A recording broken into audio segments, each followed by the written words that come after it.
So a lot of times I get asked why I have used USB microphones for the majority of my music career. Originally, it boiled down to that's what was provided for me as a kid, and I didn't have a source of income, so I made do with what I had. And I used that mic for roughly 8, 9 years, trying to learn vocal production. Then I got a new one. I got a Rode USB, the Rode NT USB. Used that for a little bit, practice up a little more. That's also when I transitioned into using Logic to record instead of GarageBand as a teenager. But fast forward to a few years ago, I got my most current USB microphone, and that one is the Antelope Audio Edge Go. It's an emulation microphone.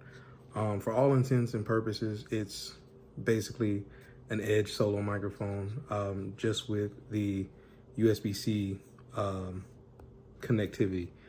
It has, I think, 18 emulations, a full production suite inside the microphone, the preamp, all the different emulations, a bunch of different emulators for compressors, preamps, different effects that you would normally find inside of, a traditional studio. Now I tend to favor the USB mics simply off of usability, transportation, ease of use. I've used interfaces with different microphones before, but I have, spent almost 15 years perfecting the use with the USB microphone, so much so to the point where most people will notice vocal clarity in what I'm doing and think that I'm using something, insane. And then I tell people, oh, well, it's just, USB microphone, albeit a very high-end USB microphone. I think this one is upwards of $1,200, $1,300.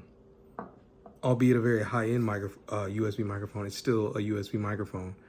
And then people's reaction will be, oh, well, if you had an interface, blah, blah, blah. But you could argue at this price point, at this level, you're not really missing much quality-wise.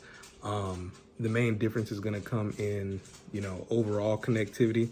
It's a USB mic at the end of the day, so you still need an interface if you want to, connect 4 or 5 microphones, want to connect your instruments, things like that. But for pure vocal production, it's a good chance that I will stick with using, for me, not necessarily for other people, but for me, I'll stick with using this range of USB microphones. But yeah, comparing my very first microphone, the M Audio Producer USB microphone, comparing this one to this one, essentially night and day.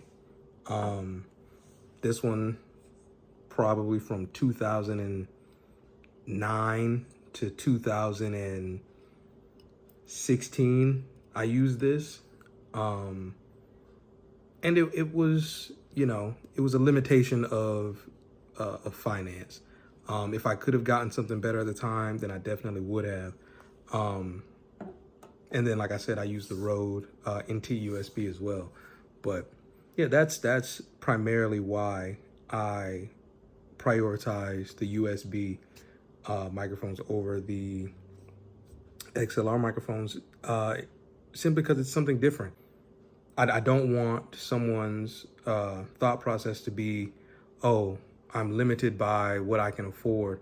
I want people to see you can make very high quality stuff using these cheaper USB microphones and then these, very high end, very expensive microphones. So if you are new to recording, if you're new to making music, there's a wide range of USB microphones now that you could get that could get you to a very high quality standard without having to, have a very high price point.